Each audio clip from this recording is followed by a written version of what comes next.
जय हेमंडार, जय हेमंडार, जय आदिवासी। संदरिकिम राम राम, संदरिकिम राम राम। मेश्रम परिवार, पटेल, कटोड़ा, महाराज, देवार, परदान, संदरिक मल्ल नावे राम राम। అదే విధంగా సభాధ్యక్షులు మరియు స్థానిక ఎమ్మెల్యే బొజ్జు పటేల్ గారికి, సోదరుడు ఎంపీ బాబురావు గారికి, మీ అందరికీ పేరు పేరున మరొకసారి ఉద్యమాభివందనాలు, నమస్కారాలు, ధన్యవాదాలు. ఆదిలాబాద్ యొక్క మరి మంచితనాన్ని మళ్ళీ మళ్ళీ చూపించే ప్రయత్నం చేస్తున్నారు. ఎప్పుడు కూడా నాగోబా జాతర గురించి పదే పదే పత్రికలలో కానీ టీవీల ద్వారా కానీ చూపించడం కోసం మరి మెశ్రమ్ పరివార్తో ఎప్పుడు అనుబంధంగా ఉంటూ ఆ యొక్క పవిత్రతను సమాజానికి చూపించేటువంటి ప్రయత్నంలో మీరు మరి సక్సెస్ అయినందుకు, మన జాతుల యొక్క గొప్పతనాన్ని, వైభవాన్ని బయట ప్రపంచాలకు చాటుతున్నందుకు ముఖ్యంగా మీ అందరికీ మరొకసారి నమస్కారాలు, ధన్యవాదాలు. అదేవిధంగా బందోబస్తుకు వచ్చినటువంటి పోలీస్ అధికారులకు అందరికీ పేరు పేరున, మరి చిన్నారులు కూడా సంస్కృతి సాంప్రదాయబద్ధంగా ఉండేటువంటి ఆచారాలను డ్యాన్స్ల రూపంలో ఆహ్లాదపరుస్తూ భవిష్యత్ తరాలకు ఆ డ్యాన్స్లో ఉన్న గొప్పతనం, డ్యాన్స్ వెనుక ఉన్నటువంటి చరిత్రను కూడా ప్రదర్శిస్తున్నందుకు చిన్నారులను కూడా బ్లెస్సింగ్ చేస్తూ ఉన్నాను. ఇప్పుడు ఇందాక సోదరులందరూ, ప్రతి ఒక్కరు కూడా వేదిక మీద ఉన్నటువంటి వాళ్ళందరూ చాలా విషయాలు మాట్లాడడం జరిగింది. ఖచ్చితంగా ఈ జిల్లా యొక్క, ఉమ్మడి ఆదిలాబాద్ జిల్లా యొక్క అభివృద్ధికి సీఎం రేవంత్ రెడ్డి గారు కట్టుబడి ఉన్నారు. దానిలో భాగమే ఎన్నికల కంటే ముందు లేదా 2 సంవత్సరాల క్రితం ఆయన ఇచ్చిన మాట ప్రకారం మరి గెలిచిన తర్వాత మొదట సీఎం పర్యటన ఆదిలాబాద్ జిల్లా నాగోబా జాతర, ఇక్కడ నుంచి మరి ఇంద్రవెల్లి అమరవీరులకు నివాళులర్పించే కాడ నుంచి మొదలు పెట్టడం జరిగింది. కాబట్టి ఈ ప్రాంతం అంటే నాకు కూడా అభిమానం, ప్రేమ, బాధ కూడా. ఇక్కడ ఉన్నటువంటి సమస్యలు తెలిసిన వ్యక్తిగా, మరి అక్క అయితే అందరితో పరిచయం ఉన్న వ్యక్తి, ఉద్యమాలలో పనిచేసిన వ్యక్తి, ప్రజలతో కలిసిపోగలుగుతుంది. ఇక్కడ ఉన్నటువంటి వెనుకబాటు, మరి మాట్లాడలేనటువంటి వాళ్ళు కూడా చాలా మంది ఉంటారని నన్ను కూడా ఈ జిల్లాకు ఇన్ఛార్జ్ మంత్రిగా వేసినందుకు కూడా నేను సీఎం రేవంత్ రెడ్డి గారికి ప్రత్యేక ధన్యవాదాలు తెలియజేస్తా ఉన్నాను. ఎందుకంటే నాకు కూడా పక్క జిల్లాలలో ఇన్ఛార్జ్ మినిస్టర్గా తీసుకునే అవకాశం ఉంది.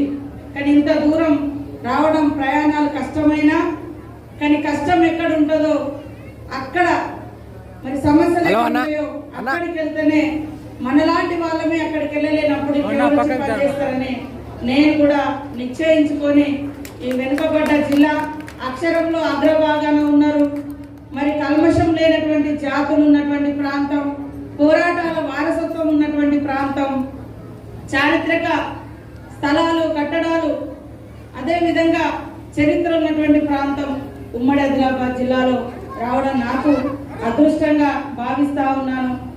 అదే కాకుండా మొదటిసారి మంత్రి హోదాలో ఈ యొక్క దర్బార్లో పాల్గొనేటువంటి గొప్ప అవకాశం కూడా నాకు కల్పించినందుకు మీ అందరికీ పాదాభివందనాలు తెలియజేస్తా ఉన్నాను. ముఖ్యంగా ఈ దర్బార్ రావడానికి కారణమైనటువంటి మహనీయుల యొక్క ఫోటోలు ఖచ్చితంగా ఉండాలి. అక్కడ మా ఎవరి లేకున్నా మంచిదే, అవసరం లేదు. ఎందుకంటే మేము ప్రజాప్రతినిధులు, ఇవాళ ఎంపీలు ఉండొచ్చు, మంత్రులు ఉండొచ్చు, ఎమ్మెల్యేలు ఉండొచ్చు. బట్ ఈ ప్రజా దర్బార్కు కారణమైనటువంటి వ్యక్తులు, మహనీయులు, పోరాట యోధుడు కొమరం భీమ్.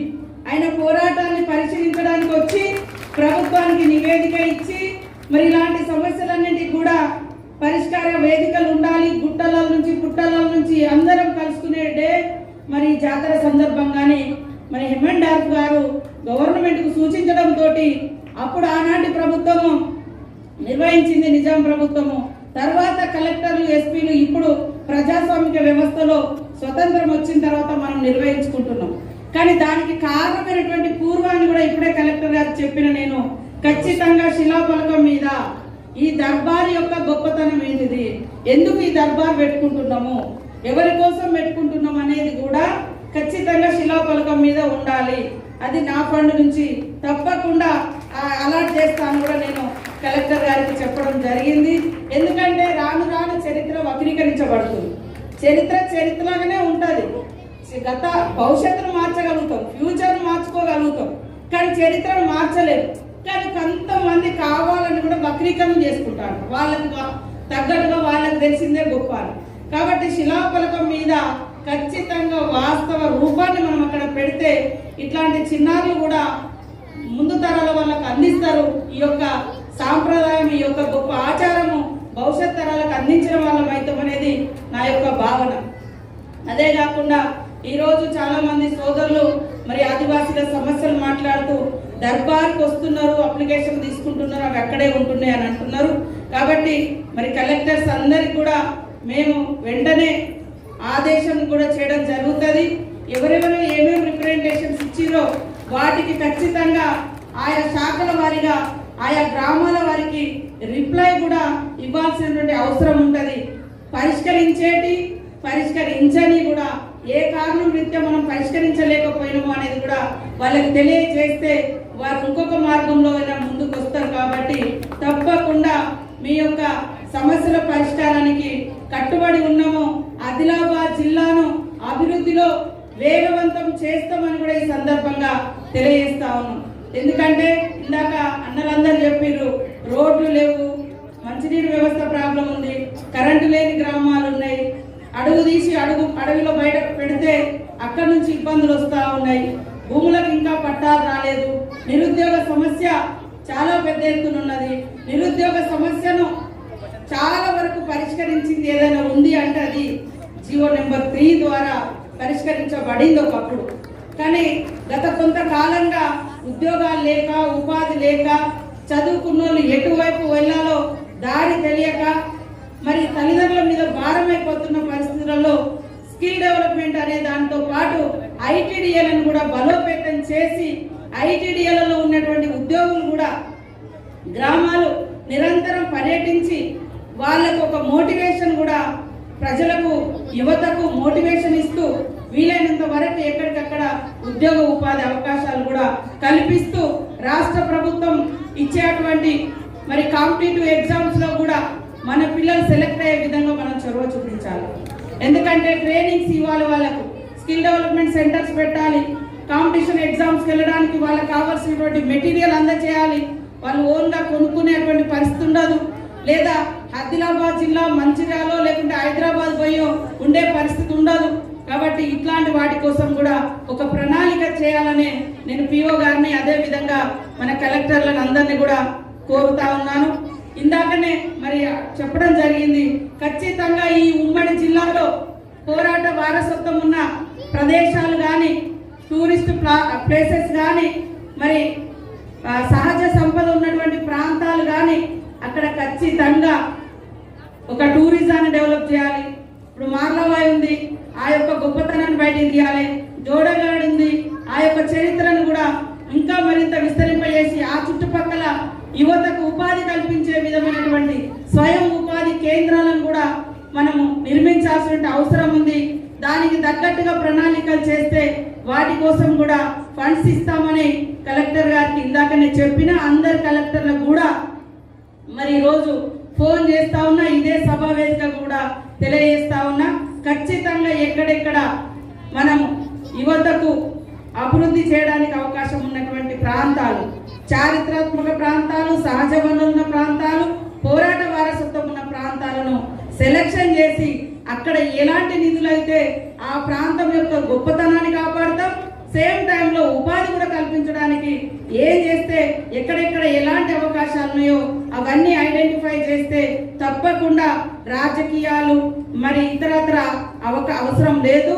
కేవలం ఆదిలాబాద్ జిల్లాకు అభివృద్ధే లక్ష్యంగా పనిచేయాలన్నటువంటి దృక్పథంతో అందరు ప్రజాప్రతినిధులు నేను వచ్చిన ప్రతి సందర్భంలో ఏ మీటింగ్ ఉన్నా కూడా ఎమ్మెల్యేలకు కానీ, ఎంపీలకు కానీ, ఇతర ప్రజాప్రతినిధులకు కానీ పిలుస్తున్నాము. నిధుల విషయంలో కావచ్చు, లేదా మన సీఎం గారు వచ్చినప్పుడు కూడా మరి వారందరినీ కూడా ఆహ్వానించడం జరిగింది. కాబట్టి దయచేసి ఈ జిల్లా యొక్క ప్రజల యొక్క అవసరాలను దృష్టిలో పెట్టుకొని అభివృద్ధి లక్ష్యంగా పనిచేద్దామని అందరు ప్రజాప్రతినిధులకు పిలుపునిస్తా ఉన్నాం. అధికారులు ముఖ్యంగా నేను వేదిక లక్ష్యం ఉండాలి అధికారులకు కూడా. ఇవాళ డాక్టర్ గారిని మేము తలుస్తున్నాం, కొలుస్తున్నాం, పూజిస్తున్నాం అంటే ఆయన ఎక్కడో దేశంలో పుట్టి ఒక మానవ శాస్త్రవేత్తగా, పరిణామ శాస్త్రవేత్తగా, పిహెచ్డి స్కాలర్గా వచ్చి ఈ పరిస్థితులను స్టడీ చేసి ఈ ప్రాంత ప్రజల కోసమే బతికి ఈ ప్రాంత ప్రజల కోసమే చనిపోయి పుట్టిన కొడుకు కూడా లక్ష పటేల్ అనే పేరు పెట్టుకున్నాడు అంటే ఎంత గొప్పవాడు, అవునా కాదా?